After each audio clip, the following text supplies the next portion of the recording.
Hi everyone, welcome, good afternoon. I'm Rana Jawad at the University of Bath. I'm the principal investigator of the project that's bringing in these resources for new funding and convener of the MENA Social Policy Network. I wish we were all in person because it's very strange to be speaking like this online, but equally I'm really pleased that you're all interested to apply for these funds. I hope you're already with us in the network and active on the issues that matter to us around social policy. So welcome. This is an information session regarding the funding that we are hoping to launch quite soon. And we've tried our best to provide useful information, but we're going to try and run through the slides as fast as we can, but obviously in a coherent way. But we really want is what we really want is to hear your questions through the chat or later on in the Q&A. I think this is the best that we can offer because, of course, we can't give much more direct comments on the proposals that you may be working on, but hopefully you'll get a good overview of what we'd like to do with this fund. And most importantly, I think you'll also hear from our first round award holders. We're very pleased that some of them are able to join us today and talk about the projects that they have just been awarded, which are about to start. So thanks to everyone joining. Yeah, so you know me now. So I'm just going to give you an overview of the social policy and conflict prevention program that this new call fits in. I'm hoping you've already read some of the documentation. You're familiar with some of the terms of this project. Very modestly, I just really want to say that this is very cutting edge research. So whether you are applying for this research or whether we are managing this fund, in a sense, we're all very much going through a major learning curve. We're not alone in this research. The policymakers, the civil society organizations, the donor organizations that hopefully we can share this research with are also trying to make sense of what conflict prevention is and the extent to which social policy and social protection can be a tool for conflict prevention. So in many ways, the field is open for us to be creative. And all that we can do as managers of this program is to try and set some parameters and research questions. The focus is very much around producing knowledge, but equally there is a strand around public engagement, and all of the documentation is either with on the website for the network, which accompanies the documentation for this call, but you can also find it on the network website. We have a particular interest in Arab countries in the Southern Mediterranean. So we're trying to be as specific as possible because in this research, whether it's the wider fund or the call that hopefully some of you will apply to, we have to focus on ODA recipient countries. So these will primarily be low or middle income countries in the MENA region.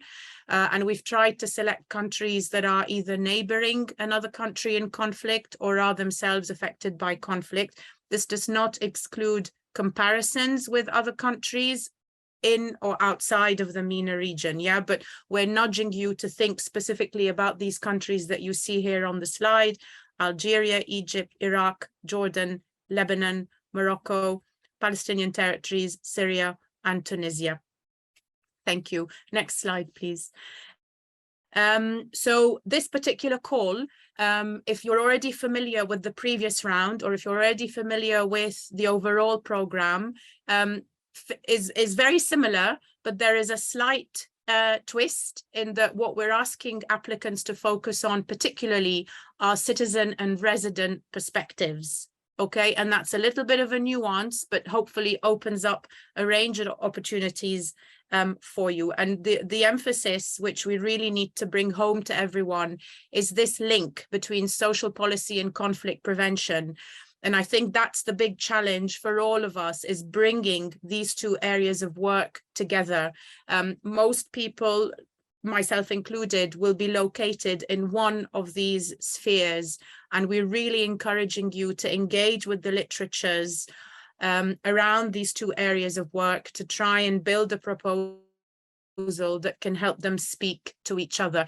Even if it means highlighting the limitations of that relationship, that is still very valuable, because policymakers need to know that we can't expect too much from social policy. And equally, we need to know that conflict prevention may well be complex, may well be a long-term process, not always easy to find evidence for.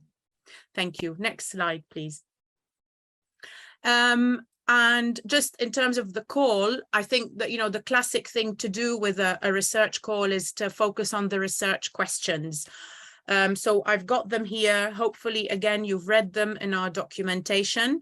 We've got two key documents for you that are already on the network website. One is called Call Description, that provides general overview of the call and the research questions in there. And then there is another document that we have just uploaded. So I apologize for this and really want to emphasize that you also look at this second document, which is called Call Concept Note. And it just gives you a little bit of a background as to why we are focusing on citizens and residents. Here we've got the research questions that I will run through briefly, and we are again encouraging applicants when writing their proposals to say clearly which of these research questions their proposal is addressing. And these questions sort of move, if you like, from the theoretical, trying to explore causal relationships, because we need to understand what could be the social welfare or social injustice triggers of conflict, but equally, you know, the relationship works the other way around. And they progress towards understanding the policy process. So it's quite a holistic relationship that we're trying to explore. And of course, you're free to pitch yourself across these questions in terms of how they fit with you. So we move towards questions around effectiveness. And of course, these are the kinds of questions that policymakers are particularly interested in. And if we get, you know, if you are successful, we will very much like to support you in disseminating your research through the project. So questions around how we can enhance social protection as a tool for conflict prevention, and how we may improve capacity, for example, or social policy governance.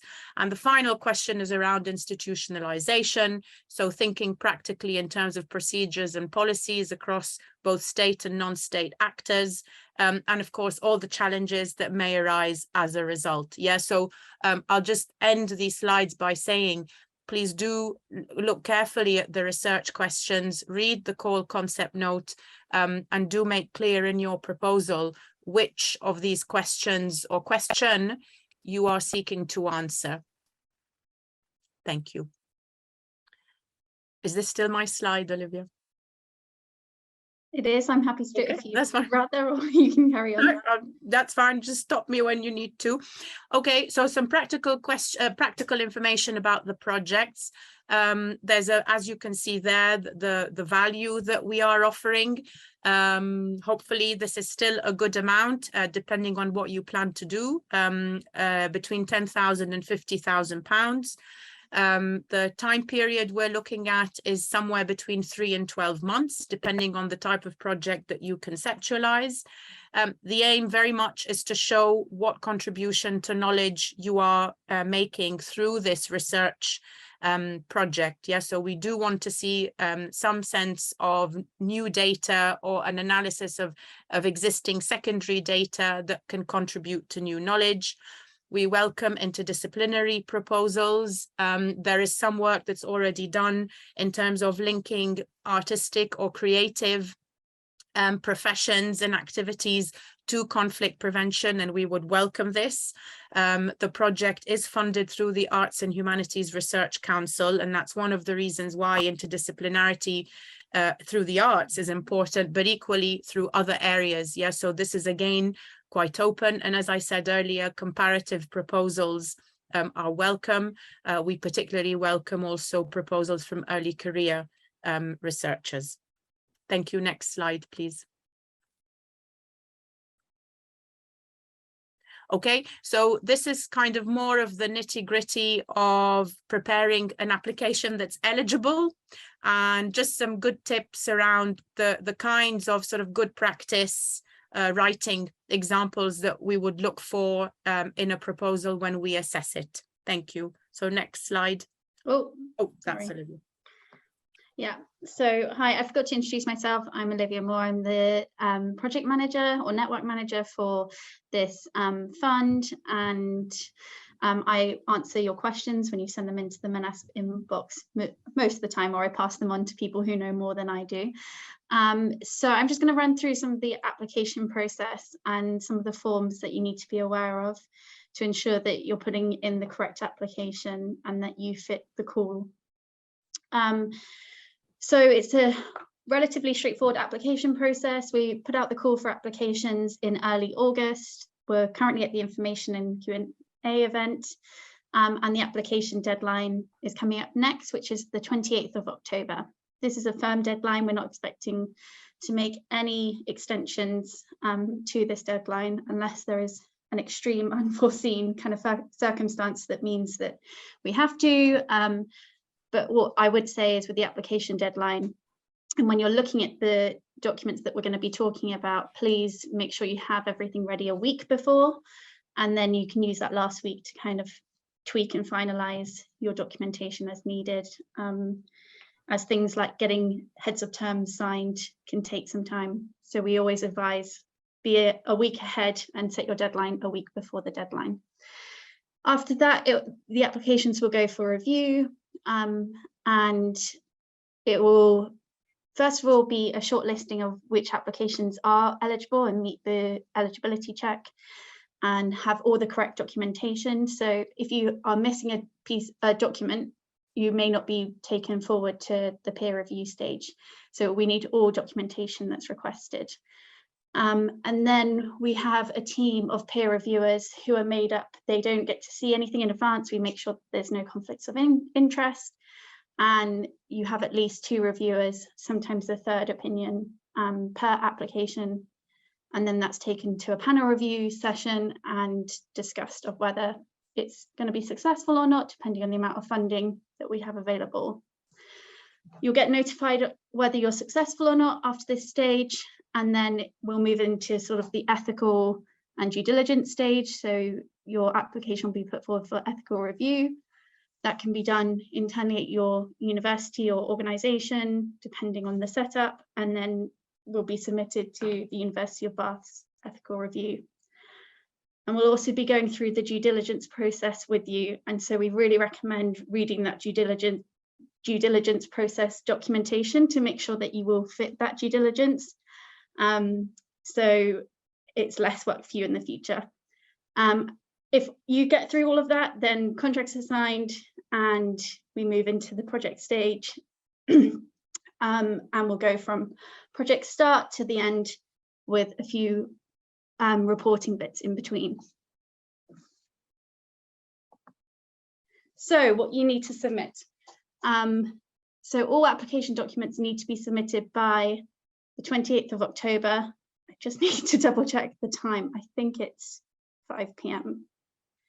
UK time, 2 p.m. UK time. So by 2 p.m. UK time, please have all these documents submitted. So the most important thing to check first is your eligibility check. We need to know, and you need to know, that you are eligible to apply. So if you can do that as soon as possible, if you haven't already completed that, that's the first thing to do after this call, is to go through the eligibility check, which is on our website, and that will determine whether you are eligible to apply or not. We will be checking that, excuse me, upon submission. So we'll also be double checking that you're eligible. And some of the questions may be a bit confusing. I'll go through that in a moment in terms of relevance to the call, but it's just there to guide you to make sure that you know that you're eligible for this fund. Yeah. Then there's the application form. It's quite a long form, so just be prepared to fill in all the relevant information on that. And that includes the Overseas Development Assistance Statement, Compliance Statement, and the ethics approach. We do have ethics videos that you can watch that kind of help guide you on what is ethics, what is research ethics. So you should be aware of that, but if you don't have access to good ethical guides, then that's a really good resource for you. Budgets, Emma, our lovely kind of budget and regulations and all things HRC and GCRF guru is on hand on this call, and she's going to be discussing budgets with you. You'll also need to provide CVs, and this can be either separate documents or it can be included in your application form in the Annex 1 of the application form. Finally, you'll need a signed head of terms from your organisation. And this is really important, and it's something that can often get missed towards the end. So we encourage you to start that process sooner rather than later to make sure that you meet the deadline, because submissions that are late we won't be able to accept. And with all these application documents, what we will say is read the following documents before you do anything else. So read the course description, the core concept note, and the application process documents, as these will help ensure that you can meet the kind of eligibility, meet the standard of application, and answer the call that we're requesting here. So eligibility. As you'll see on the eligibility check form, the main, clicked ahead. The main thing that makes you eligible is whether you're contributing to the core aims of the fund, and that the proposed project focus is focusing on an issue relevant to our focus on conflict prevention and social policy. It also needs to answer, as Ran has already said, the core question on citizen and resident perceptions and experiences of social policy and conflict prevention with these. All written communication should be in English or needs to be in English. So this will be application form, due diligence, reports. For the MENA-led applications, we understand that you may be operating in other languages, but we ask that a member of your team can submit all documentation in English. As Ran has already mentioned, projects must be between 3 and 12 months, and research projects should be between £10,000 and £50,000. Obviously, if it's going towards the 3-month end and it's a high budget, we need to have some kind of justification for that. So we would anticipate that the 12-month projects are closer to the higher end, and the 3-month projects are close to the lower end of the budget. One of the key points to make is that we're really encouraging MENA-led projects. So, and these are Development Assistance Committee listed countries only, as Rana said. So it needs to be either in partnership with or led by MENA DAC listed project. Excuse me.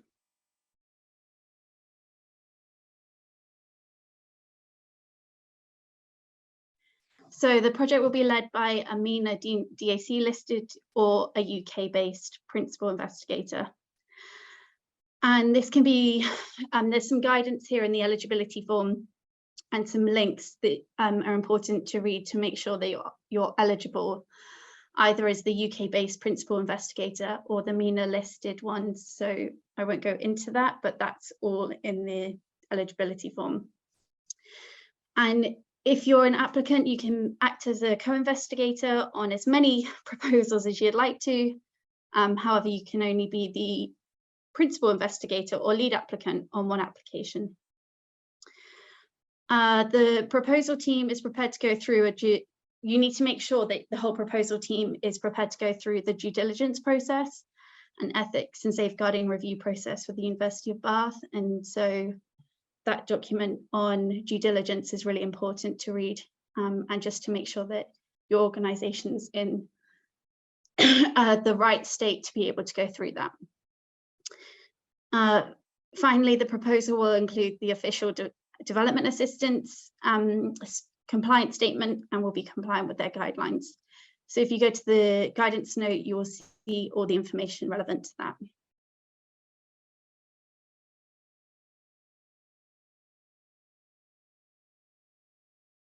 I think this is over to you, Rana. Yep. Thanks, Olivia. All right, everyone, I appreciate we may have already offloaded quite a bit of information. So I hope you're still happy with the pace of this. Do post your questions in the chat.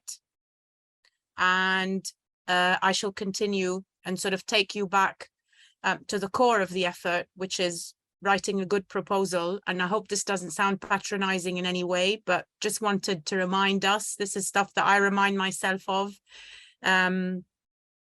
And sometimes you do it to the best of your ability and you really don't understand why a proposal was rejected. So no hard feelings there. There's all kinds of considerations, I'm afraid.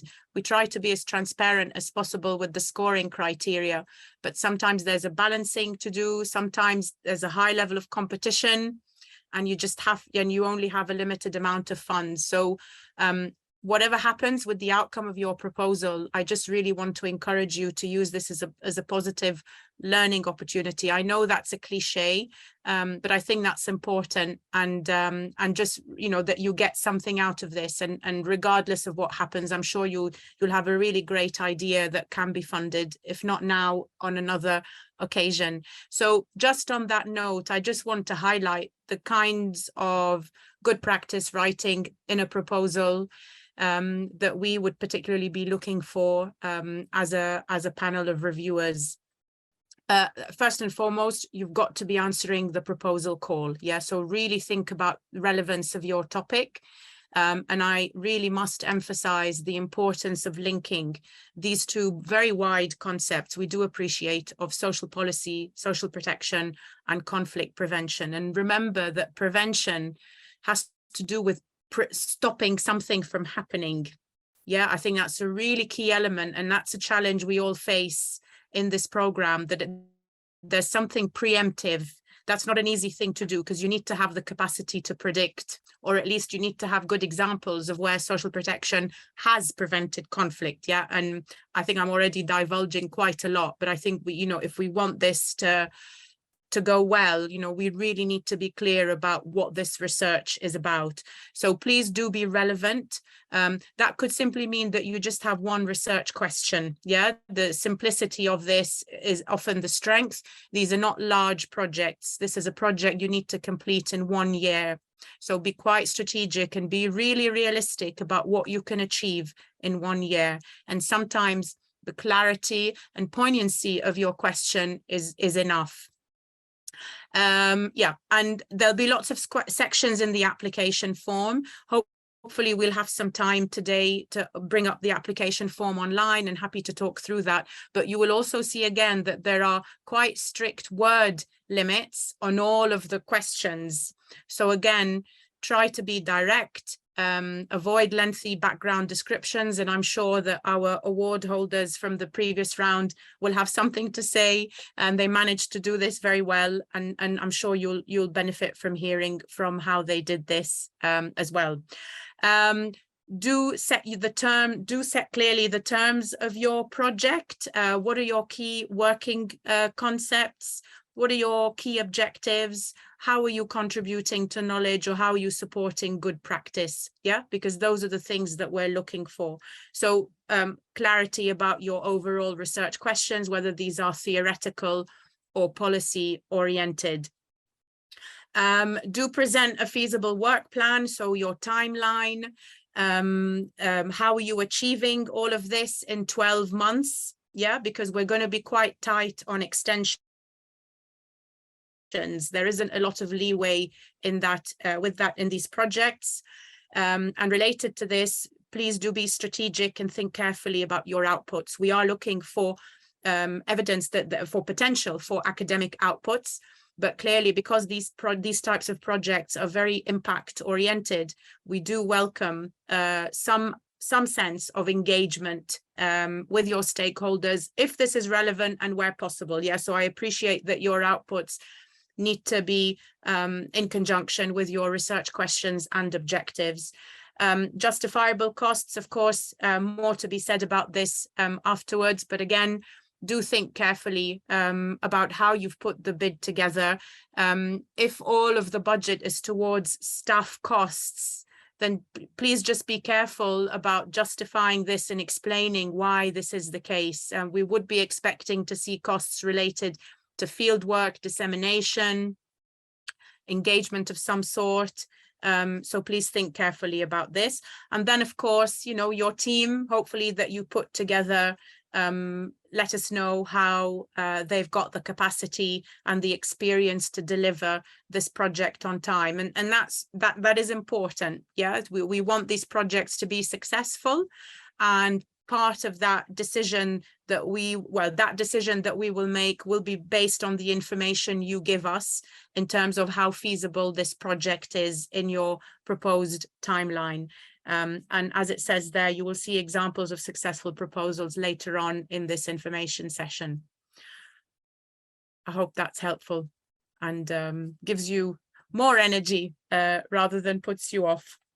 Okay, so timeline, I think that's back to Olivia, please. Yeah, so please note this is our expected timeline of the call.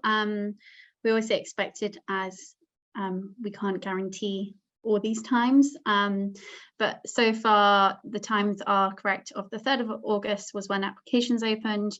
This information event is today, and the applications closed on the 28th of October. We're hoping to have the outcome of the application sent to you by beginning to mid-January 2023. And then it's typical for the due diligence and ethics process to take between 1 to 2 months. It can be longer depending on circumstances.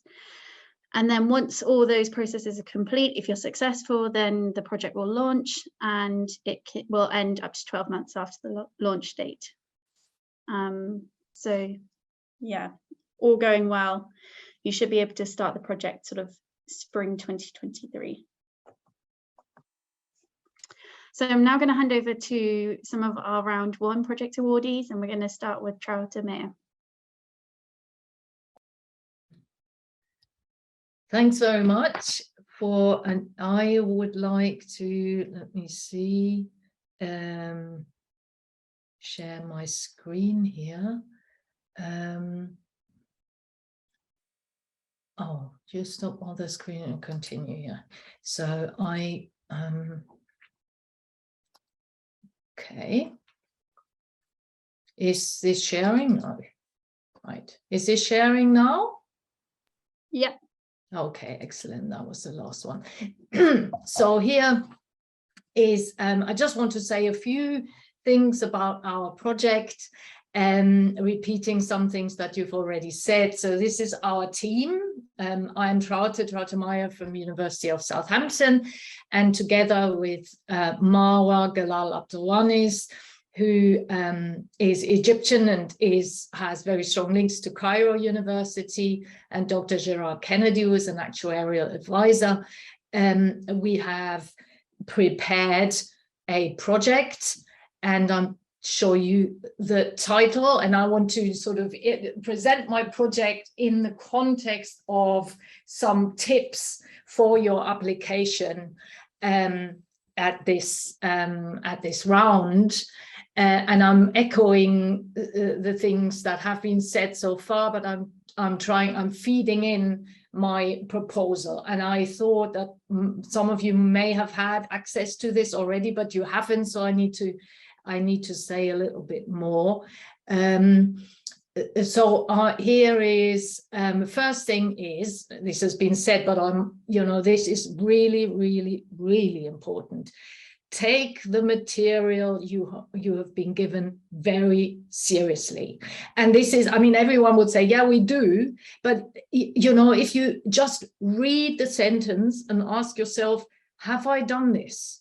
In the following box, have I actually addressed the key issue? Yeah, and often you find, I mean, after that it isn't actually, you have overlooked something important, that you haven't really, you haven't chiseled it to your best abilities.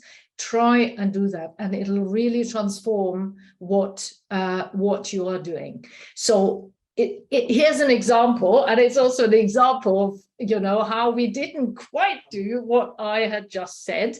We were given the task that the project title in one sentence should provide the briefest possible specific description of your project.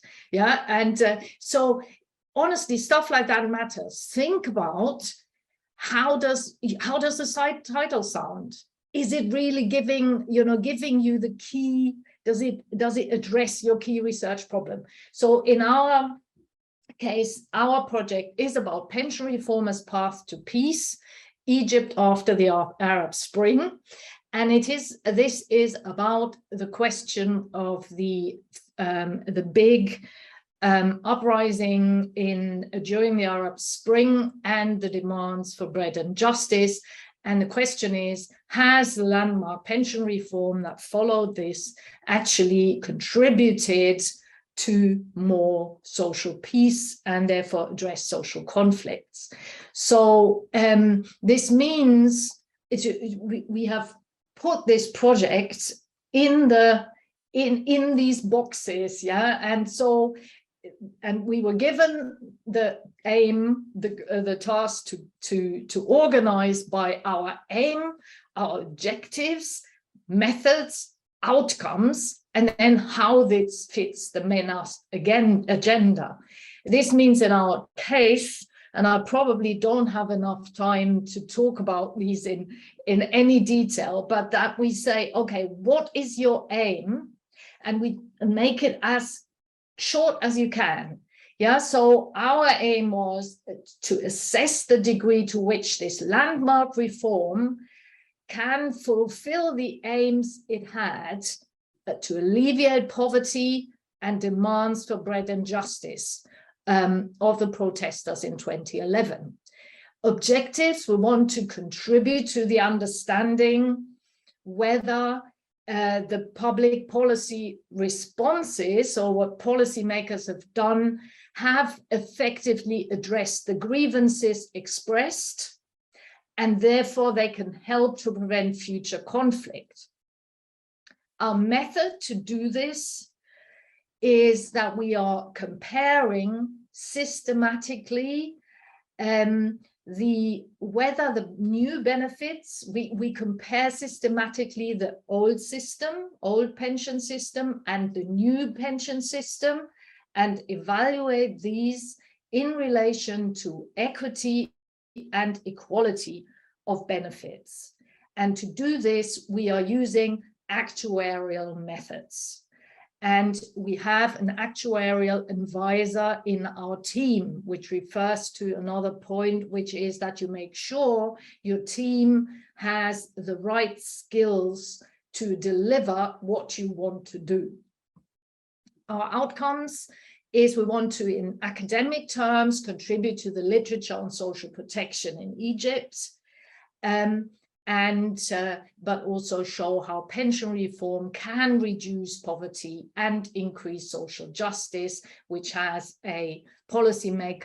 relevant for policymakers. And then you need to think about the MENAS agenda. And so we have also said something about that here, that we are showing the link between social protection and how social protection can reduce social grievance and potential conflict.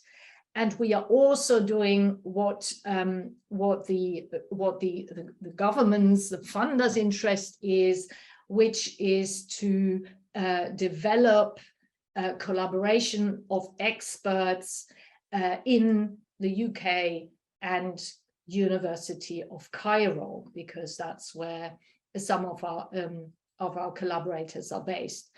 So this is pay attention to these specific things when you describe your agenda. But the other thing is that you show it is doable by planning and describing every step of the way, like a cooking recipe. So you have to imagine someone from the outside who doesn't know how the money will be spent, will be told how it is spent every day of your project. It's not very long. So imagine exactly what you will do every week, how it relates to your questions, your aims, and then also consider who you will rely on and who you might need. So we had a number of letters of support from outside institutions, from potential collaborators, statements of intent, of interest, and so on. So that demonstrates that there is actually an outside interest in this. And that's everything I think I've talked for longer than I should. So I will stop sharing. I have stopped. Right. Thank you, that was brilliant, and really great to hear your kind of take on what was important, and we echo much of what you said in terms of really reading the forms and making sure it's as relevant as possible to the call and the documentation, and we're really excited to see how your project develops. So I'm going to pass over now to Dua and Lobna, who are going to share a bit about their project, which is one of our knowledge exchange projects from the last round, but very relevant as a team, based in Egypt, in a MENA-led application. So over to you, Lobna and Dua. Hello, everyone. This is Lubna. I'm a program officer in Al-Multaqa, which is a social enterprise based in Egypt. And we're working now on like a MENA, not just Egypt.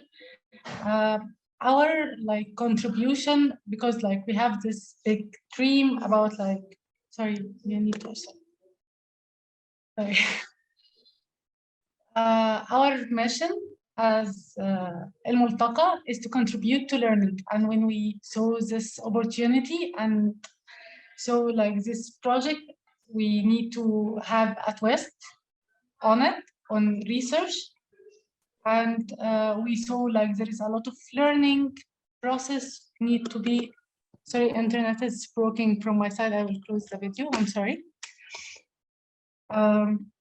So let's back to my, we saw there is a possibility to contribute to learning process for early career and humanitarian workers, and to better understand the different background about refugee and migrant. And our objective is to foster a safe environment for refugees and promote integration and equality and prevent conflict among Egyptians as a host community and refugee. And this will be done through several series of workshops. While we start with the first workshop to talk to experts from different backgrounds who work in humanitarian and development field, focusing on refugee and forced migration, to identify key issues and challenges working with refugee and to understand their perspective, how to develop a game or a simulation for that can be used to help new and like young practitioners to develop their capacities in the future. And then this game that will be developed from first workshop, it will be tested with young practitioners in Cairo and Alexandria, where the most and largest refugees are based in Egypt.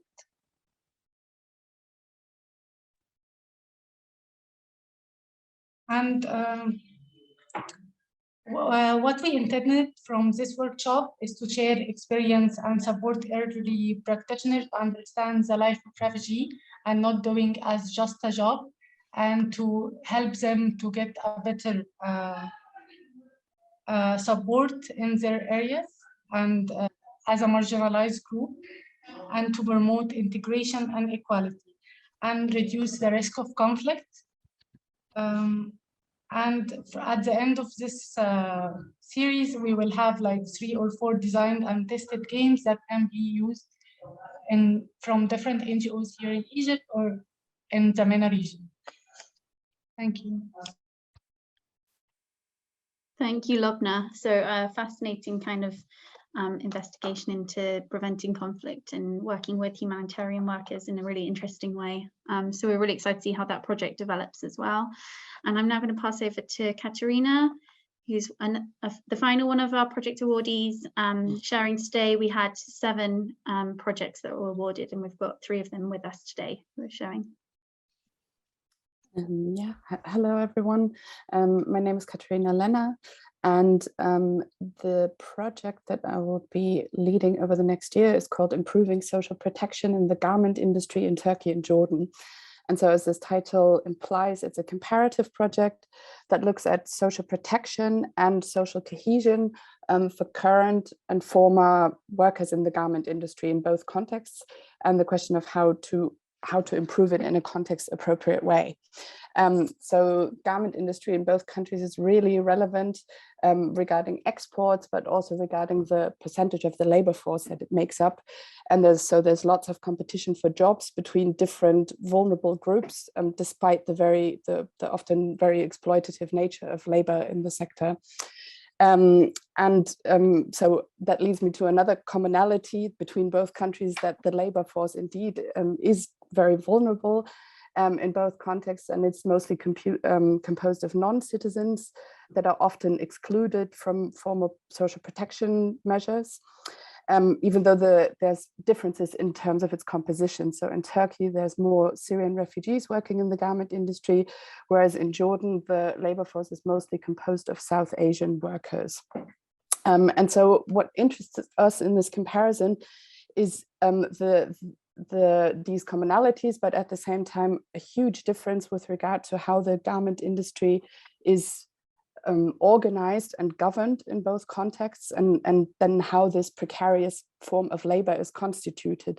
So in Turkey, you have sort of big formal labels that work with formalized tier 1 companies, but the bulk of the labor is actually done by sub-suppliers that are completely informalized and that are often neighborhood based in the middle of Istanbul and in other major cities. Whereas in Jordan, labor in the industry is located usually in special economic zones that are outside of main population centers.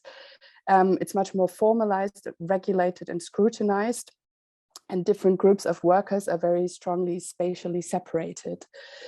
So given these differences, we then ask what forms of labor and social protection measures and initiatives have been enacted in the sector, and how this has changed in the course of since COVID. And when we talk about social protection there, it includes formal measures, but also informal measures. And we're expecting informal forms of social protection to be quite relevant. So we then ask, what is politically possible and what is effective in each context, and how has this changed in recent years, particularly prompted through COVID-related policy changes. How do we do that?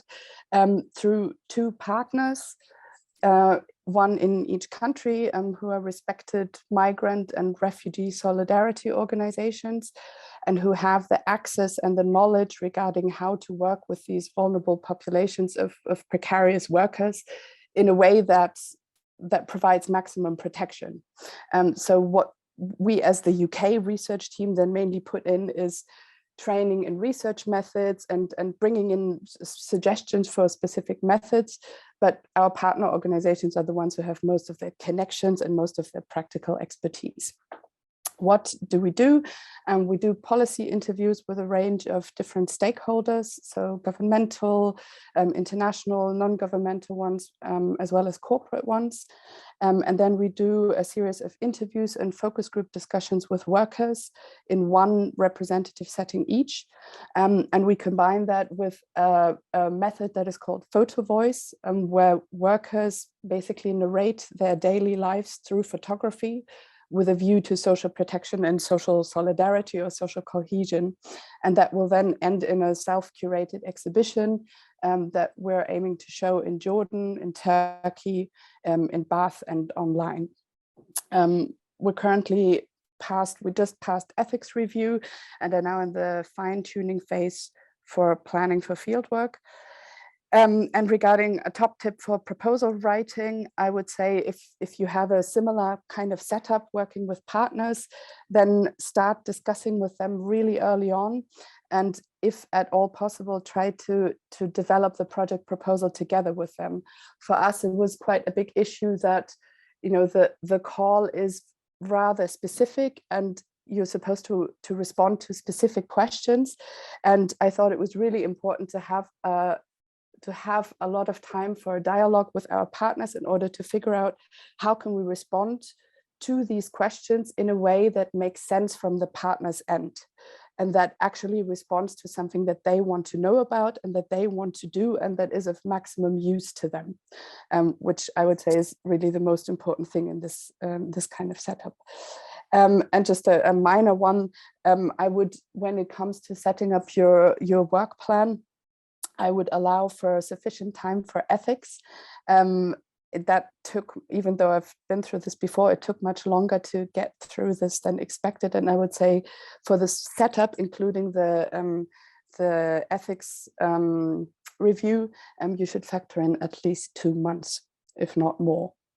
Yeah, that's it. Thank you. Thank you, Katerina. So hopefully that was helpful for potential applicants seeing 3 different but very interesting examples of the projects that were awarded, and some great tips from all the proposal writers. I'd echo keeping the dialogue strong from the beginning with any potential partners that you have working together on this project, so that you can come up with a very cohesive application form, and it makes it easier for things like work planning further down the line.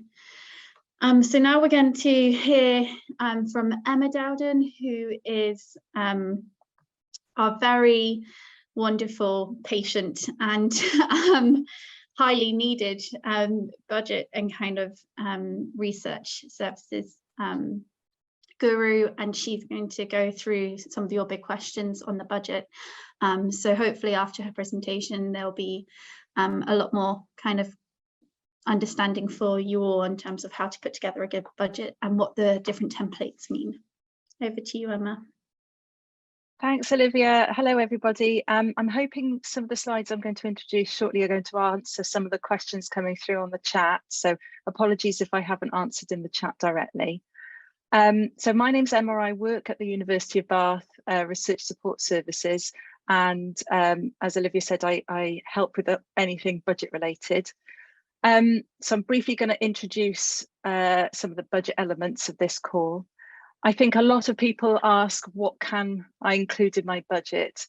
And fundamentally, the network is distributing funds on behalf of the Arts and Humanities Research Council. And so we have to apply their funding rules in the way the funds are distributed. So any caveats, any elements about cost eligibility and overhead rates and how things have to be modelled, that is all because we are required to do that by AHRC. I think what's important for you to remember is include in your budget what you need to carry out your research. Then there are a list of costs that are not eligible, which are included in the guidance documents.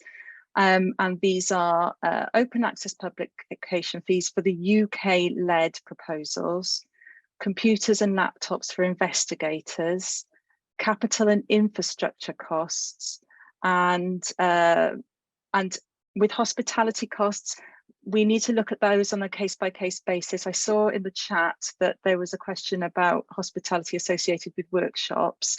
I think we mean hospitality in a different way. If it's a cost that's absolutely required for you to host the workshop and encourage attendees, it's something that we can look at. But I would be grateful for whoever asked that question in the chat to drop the network a line, and we'll look into it a little bit more closely. Next slide, please.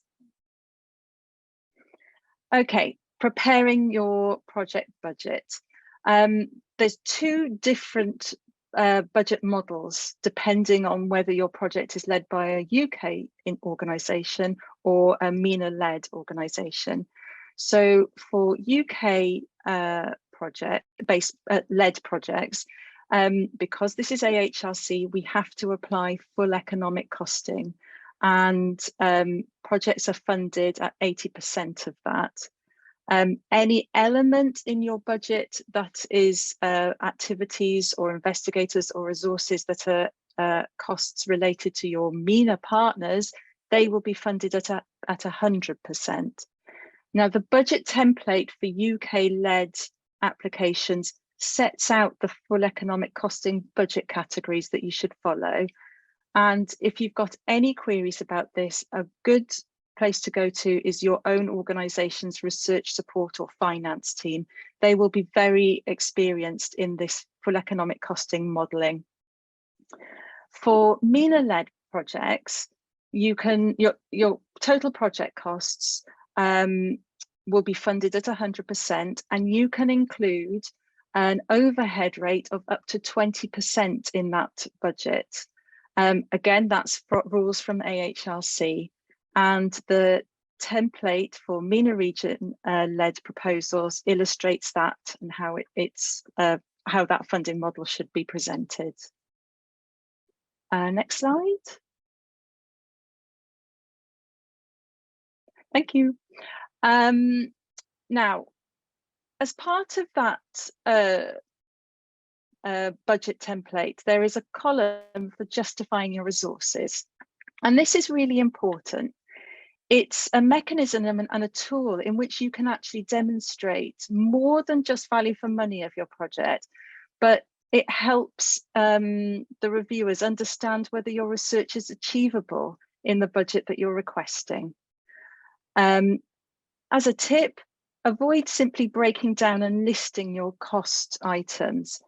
It's more important that you explain why you need those resources. For example, you could detail what specific team members are going to be responsible for. You can explain why, for a travel cost, why a particular visit is required. And if you're going to include any conference costs, explain why those specific conferences are useful for this for dissemination of your research. Another point is that you can link back your methodology, aims and objectives to help build into that justification. Next slide, please. So here's an example of what the UK budget model looks like. And I haven't put in the sort of estates and indirects costs which are associated with full economic costing.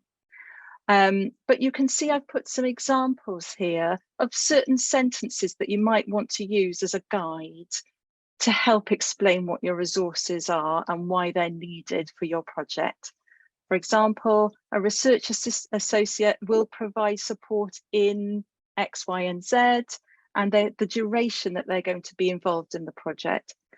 For PI and co-I time, explain what the PI and co-I are going to be responsible for. And if there may be some other costs that are needed for certain specific aspects of your project, like transcription that's needed for transcribing the interviews that you've recorded while on fieldwork visits. Next slide, please. Okay, for staff costs, this is the MENA-led example of the funding template. Again, very similar principles here. We've got the full cost detailed, and then it's just about explaining why each element is required for your project. I think that was all from me. I can't hear anybody, so apologise. Yes. No, that's great, Emma. Thanks so much.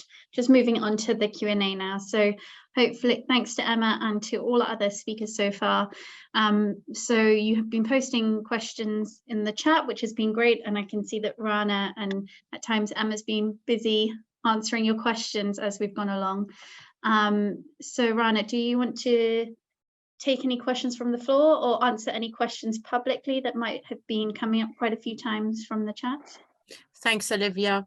Yeah, I mean, just to say, I think I've covered everything that's substantive to the proposal in the chat. I did want to make one quick reminder before I think we just give everyone space to ask questions in person online, obviously, is that we have some of this money is ring-fenced for MENA-led applications. So please, just to be absolutely clear, that if you are based in a MENA country, you know, we are trying to really target you. So do come forward and you know, try your best with this.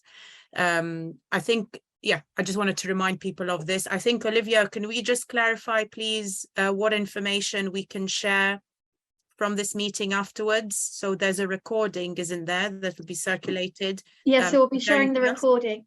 Sorry, we'll be sharing the recording of this session. You'll have all the documents that are normally available online, and we'll do a link to the webpage. And then we'll also be sharing a FAQ document that will kind of outline some of the key questions that keep cropping up throughout the chat, or if people have emailed in specific questions that might be relevant to all. We obviously won't disclose people's identities when we do those questions. It will be the question that's asked and the answer. And finally, we'll also be sending 2 example proposals from the previous round of funding that was successful, so that you can see the sort of answers that were given and the kind of budgets and everything that went with that. It won't include the additional forms, it will just be the main application form, but hopefully that will be helpful to people in seeing a good example or 2 good examples of project applications. Obviously, we'd ask you to respect those project applications and not try to duplicate them in any way or take any sentencings from it. Yeah, they're there to help guide you, particularly if sort of writing these applications is new to you. That's great, thank you. So I can see there's some more budget related questions coming in. Thank you, Emma, over to you. Yes, I'm trying to type as quick as I can, but I think it might be easier if I just read out the questions and then answer them. Okay, so one has just come in. Oh, that sounds like I'm on a radio talk show or something. One has just come in about whether the 20% is on top of the 50,000 budget cap. It is not. It is inclusive of the 50,000. So you have to be mindful of that. I think there was another question about exchange rate. Yes, it's uncertain times with the exchange rate at the moment. We have to think about that when we're applying for grants as well in other currencies. I recommend you, as best you can, use a prudent exchange rate when converting your budget into pound sterling. Unfortunately, we have to pay you in pound sterling because that's the way that the funding has been given to us, and we have to report back to AHRC in the same currency. So that's the only thing I can recommend is within your exchange rate, include some buffer for these fluctuations that we're having at the moment. I try to see if there's anything else. Can anybody else see? Rana and Olivia, is there any other finance question? I mean, everybody, please, if we've missed any question, feel free to put your hand up and ask it directly. And if you have posted a question that hasn't been answered, again, you can repost it or just shout out.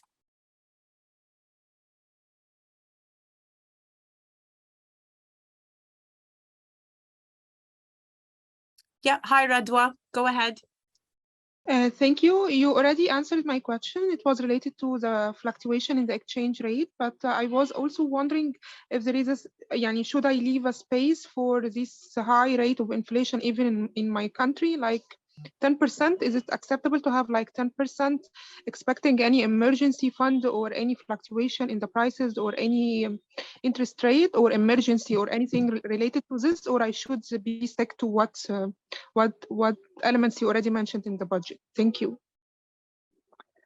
It's Thank you. It's very difficult for us to advise what you should do in terms of your own budget, unfortunately.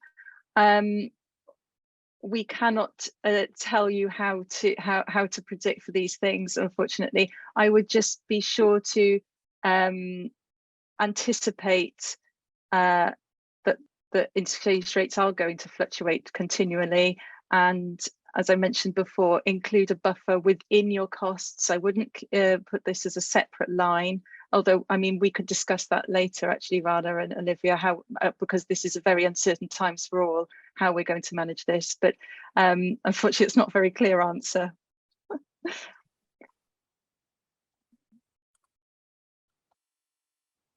Yeah, okay, thank you.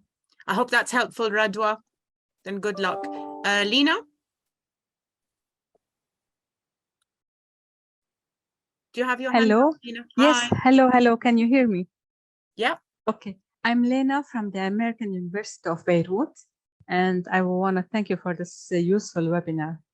My question is, if we have a PI from the institution, okay, from the American University of Beirut, is a partnership needed, or he can be the lead and without a partnership? Yes, the call is quite open. We're obviously strongly encouraging MENA-led applications. Yes. So I think I posted the answer in the chat, but maybe it got lost. So yeah. if you are a single applicant from an eligible ODA/MENA-led country, that's both eligible and sufficient. And the same applies. Yeah, same applies. There was also a question about a single UK-based applicant. We are quite flexible.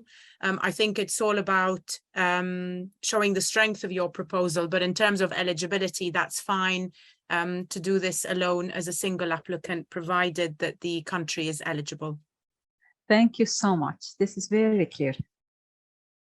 That's great. And just to be, sorry, just to add on, just to be clear there, that's a single organizational applicant as opposed to kind of a freelancer applying.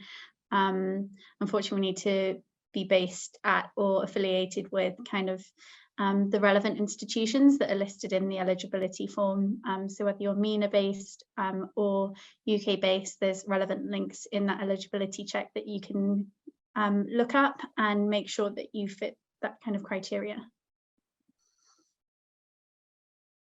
Are there any other questions that people want to raise their hands for or post in the chat?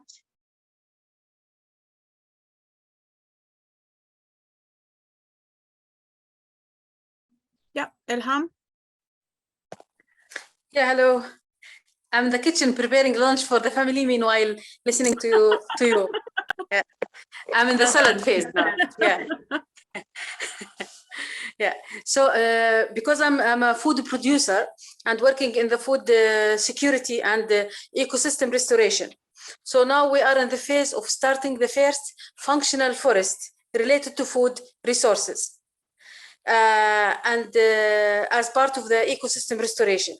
So we will try three main crops, and it's experimental, like propagating a certain, propagating chestnuts on the oak tree, and propagating or crafting hazelnuts in another oak species. So this is experiment and research and genetic analysis. Would this be applicable? So I think, Ilham, it's really great to meet you. Very interesting to hear about your work. We couldn't comment much about the topic. I think we've tried to give enough guidance around the areas that we're working in. All I can say is I think that you're primed to do interdisciplinary research, and there are lots of examples, well, enough examples worldwide about collaborations between engineering, agriculture, and social sciences. They're amazing if they can happen. I think, again, I would just encourage you to locate your focus within the very important parameters of how social protection, social policy measures can support or can work with conflict prevention as a policy intervention. So it could be that you make that linkage. And I think, yeah, I couldn't say more. Sorry, but it sounds very interesting in terms of what you're doing. Thank you so much. I do my best.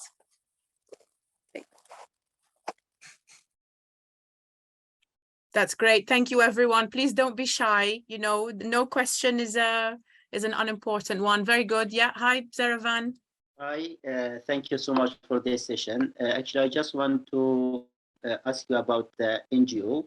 We have an NGO in Iraq, especially we focus on the during conflict and post-conflict society in Mosul and around that area, those communities that has been affected by ISIS and then has been affected by the militia, and they control some specific area of that region. So the question is, I think according to the eligibility criteria I have, we see, I think Iraqi Kurdistan, and particularly if we talk about a new liberated area from ISIS, Mosul and Nainawa Plain is included in this kind of call. So we're following the ODA list of countries, and that's a standard list as far as I'm aware. Certainly Iraq is in that list. If you are, I mean, it sounds relevant to me, but I think if you'd like us, you know, maybe we should just be absolutely sure. Could you email Olivia and myself just to be clear about the geographical territory that you'd like to put your research in, and then we can just double check that we're within the regulations, please, Zeravan. Yeah, that will be very good. Thank you so much. That's great. Thank you so much. All right, so there's a question from Salwa in the chat. Thank you, Salwa. So the question is, does MENASP support experimental methodologies such as using AI as a research method? Absolutely, yes. You know, the whole point is to break new ground, and we welcome pushing the boundaries of a discipline or towards other disciplines. We have already got in our existing awards digital elements. So again, as long as your proposal fits within the terms of the call, then yes, this is welcome. Thank you, Salwa. Okay, any other questions, please, from anyone? If you remember a question later, you can send it. It's not a problem, but we don't want to keep people longer than they need to be on the call.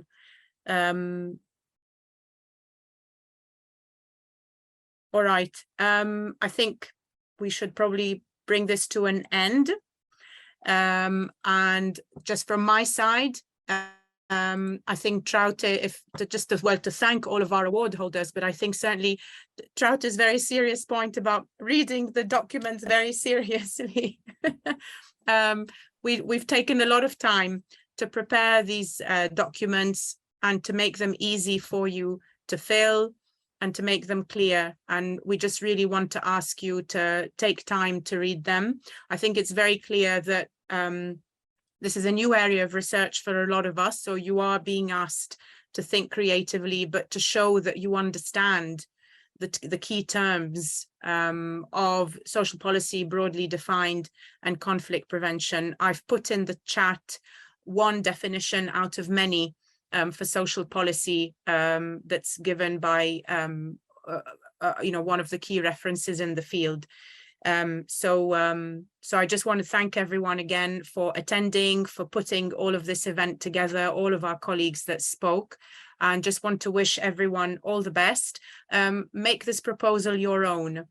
Yeah, I think that that's often the secret with research projects, you know, just show you understand the field and that you know what you are offering to do, and that you can do it in the time that you're promising to do it in. As you can see there, Olivia has posted our network email, so feel free to contact us if you've got questions that you think of later on. And thank you again. Hope to see you on other occasions, and I wish you all the success with this fund and with others. And thank you for joining.